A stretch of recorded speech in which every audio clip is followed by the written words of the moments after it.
The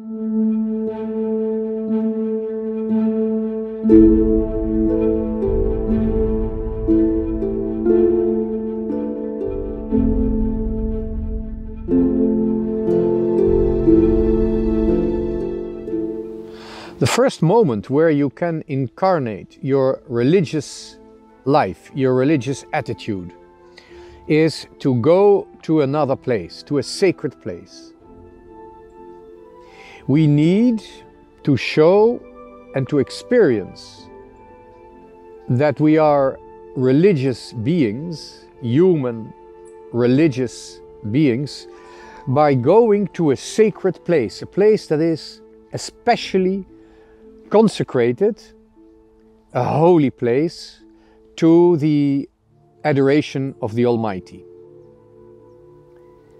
It can be a place we have constructed.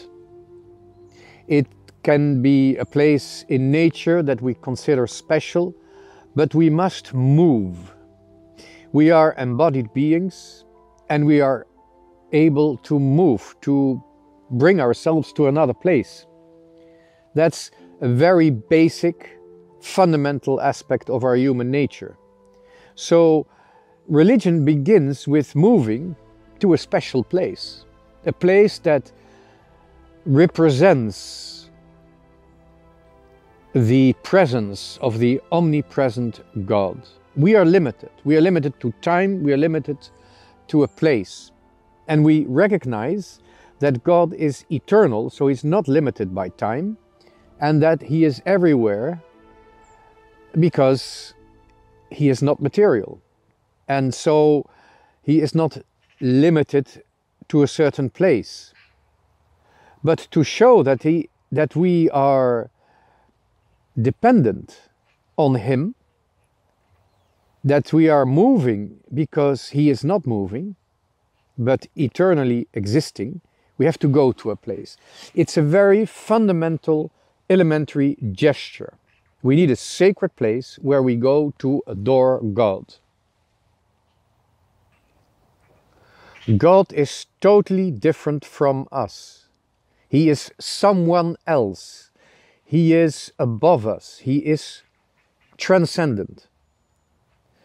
The first and most basic moment when we recognize that we want to address ourselves to the transcendent God is by moving towards a special place. Moving out of the place where we are. Moving out of our regular daily life in the place that we call home. We have to leave our home. Now that can be a pilgrimage, a special travel which we make for God. It can be just a daily or a weekly obligation, but we have to get moving. And it's very important to see that we are not doing this for ourselves. We are doing it for God. It is not for ourselves, it is not for other human beings, it's only for God. And it gives us a sense of security. It gives us the dignity of the truth to go to this sacred place, not for ourselves. And we must learn this in our lives, that it's part of our lives, that it's part of an adult personality to go to a sacred place once a week. It's not too often, or sometimes when you have the time for it, when it's possible to go on a pilgrimage to a sacred place.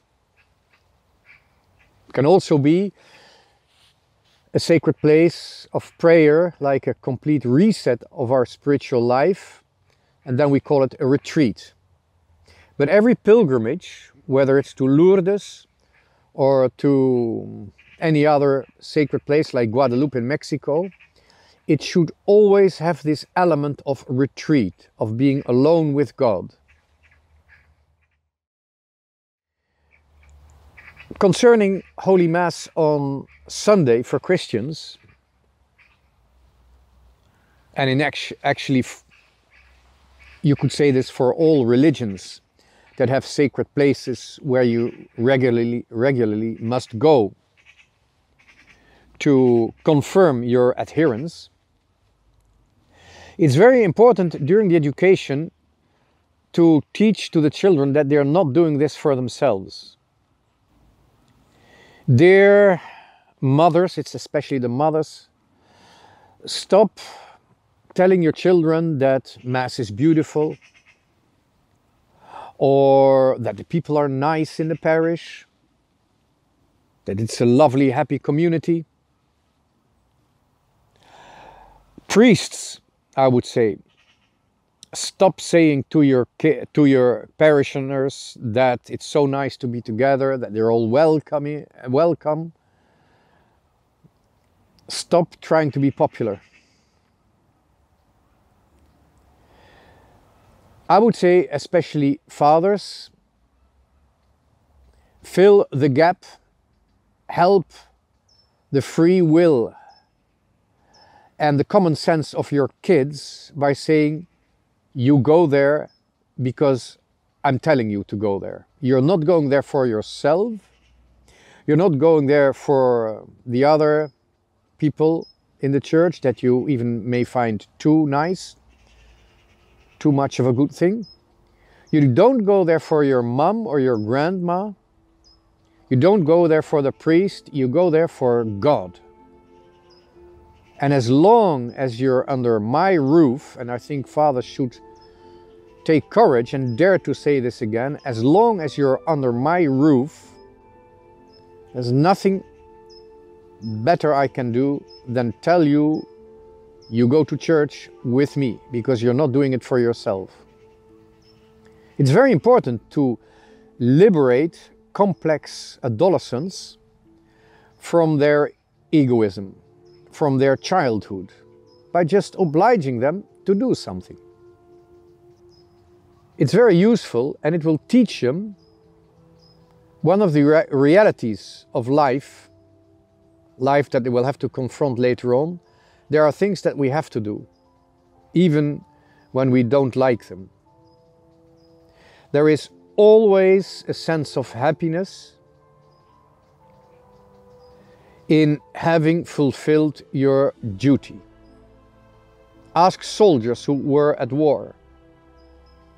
Ask the fire brigade, those who are taking part in getting people out of burning houses or damaged cars. It's a very unpleasant work to do, but it's duty, and looking back on it, whatever the psychological traumas may be, but it is rewarding, it is gratifying. You look back on it as something that has made your life worthwhile. It was worth the trouble. Just go to church because you have to. It's part of life, it's part of reality. It's part of growing up.